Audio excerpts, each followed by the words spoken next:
For a link on how to buy TEW2020 and for the best resources around the community, whether it be mods or other people's created content, whether written or verbal, or for just to check out some more of my stuff, where playlists are there, please check out the description below.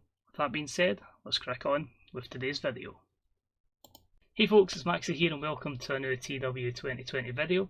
You join us for our first event of 2021 and it is with the NXT brand, as we're here with the Dusty Rhodes Tag Team Classic.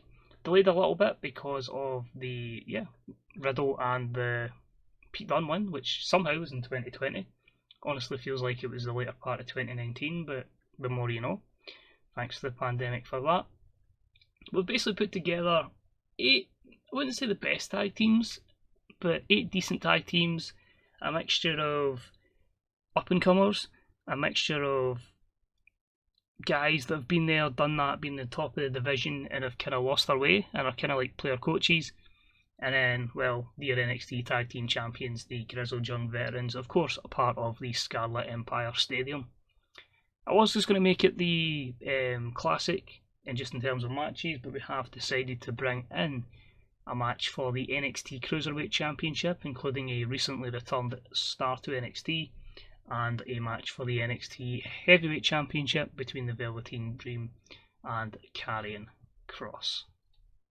Decent attendance expected, 14,000 at the Denny Sanford Premier Centre in the Midwest region. Pop-wise, we should gain pop regardless, but it really is just a case of crowning new champions and then building the company on to the next takeover, of course, which will be next month. It says Portland, I'll probably change it, no idea what to yet, so get ready, here we go. This is NXT, the Dusty Rhodes Tag Team Classic. So you join us today for the show in front of a sold out 13,000. Triple H has joined us, but this has been after an attack backstage where Karrion Kross has basically beat up Velveteen Dream and he's put him through a table somewhere in the arena. That's just one of those things that seems to happen at NXT. But anyway, Triple H is obviously shocked by this, but says the championship match will still go ahead. And he says, welcome everybody to the Dusty Rhodes Classic. A great opportunity for the past, the present, the future of NXT, all to showcase what a fantastic event this is. In tribute, of course, to the American Dream, Dusty Rhodes. So my user character there with the promo, a 79 rate. First round matchup had decent wrestling, but didn't have much heat. And the tag team champions, the Grizzled Young Veterans, defeated Justin Gabriel and Heath Slater in 8:31 when James Drake pinned Heath Slater with a head and shoulders DDT. So a good opening round matchup there, the Veterans losing to the Grizzled Young Veterans. A solid 55 in this instance sees them progress to round 2. And they will face Imperium, as Imperium's Fabian Aichner and Alexander Wolf defeated Danny Burch and Oney Lorcan in 11:55 when Aichner pinned Burch with a frog splash. Danny Burch is a weak link in this particular matchup, and a 50 rating sees Imperium versus the Grizzled Young Vets for round number 2. Next up, we had a bout that had subpar wrestling and little heat, as the former SmackDown Tag Team Champions, or just Tag Team Champions would have been at that time, London and Kendrick defeated the Singh brothers in 9:24 when Paul London defeated Samir Singh with sliced bread setup. Thought I'd have set that one up for Brian Kendrick, but anyway, a good win for them. The Veterans progress to the semi-finals. A 35 rated matchup.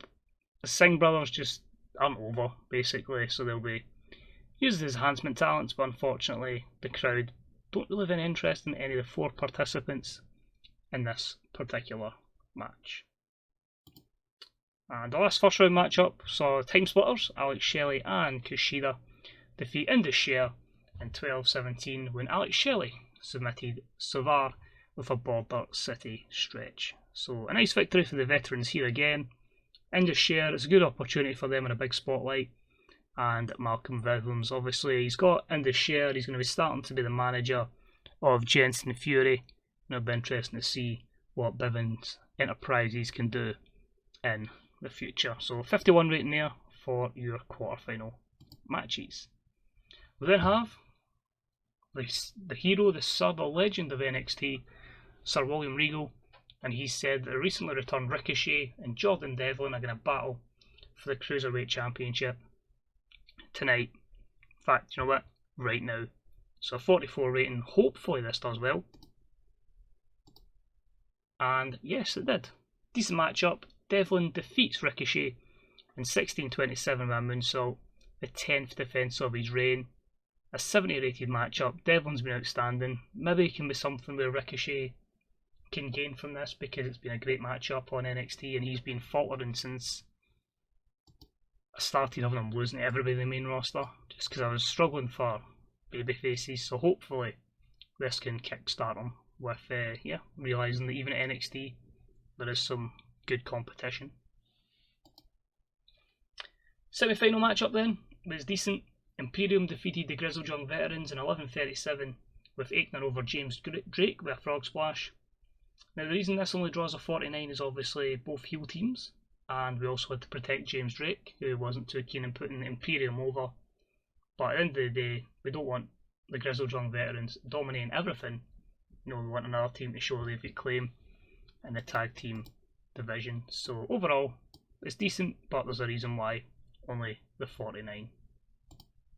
And the other semi-final was decent, and I think the youngest man in this matchup might have been Kushida at 35.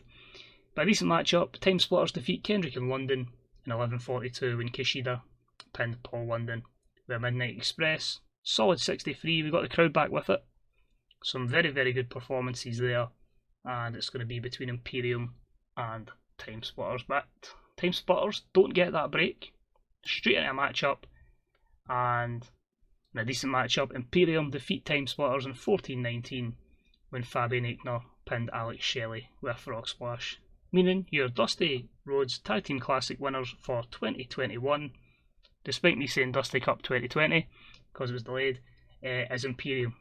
So Wolf and Aichner, because Barthel and Aichner don't have chemistry, and hopefully you can see the in-ring performance, that might give them a little boost in terms of overness with the various wins. So 63 is decent. Wolf is a gimmick that's getting stale, so we'll take a note of that. So that's him and Mandy Rose. So that's Alexander Wolf. And after the matchup, Wolf, Volta and Aichner celebrate Imperium's success. That was a 49 rated segment. But we're not going to end it there. Karrion Kross says he's already beat up Velveteen Dream. He's going to win the championship tonight and destroy him again. That was a 71. Looked good. Great hot catchphrase. And their matchup, very good. The Dream does defeat Karrion Kross, but it's by disqualification, meaning that the Dream makes his second defence of the title. A 73 rated matchup. And what's got me curious here is that was a lack of psychology.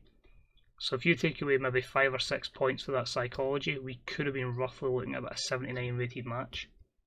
So the feud's certainly going to continue, but the Dream and Karrion Kross by no means over, as, like at the start of the show, Karrion Kross puts the Velveteen Dream through a table and completely destroys him.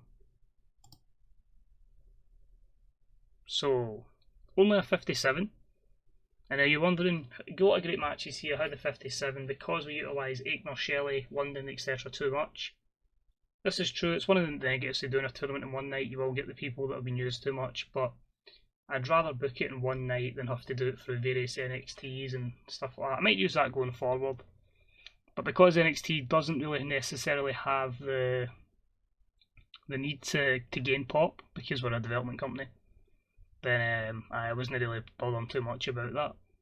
Overall, it's a pretty solid show, and as I say, hopefully it means good things going forward for Imperium. But apart from that, thanks very much for watching, it's much appreciated. Please enjoy the rest of your day, and I'll see you all soon. Bye bye.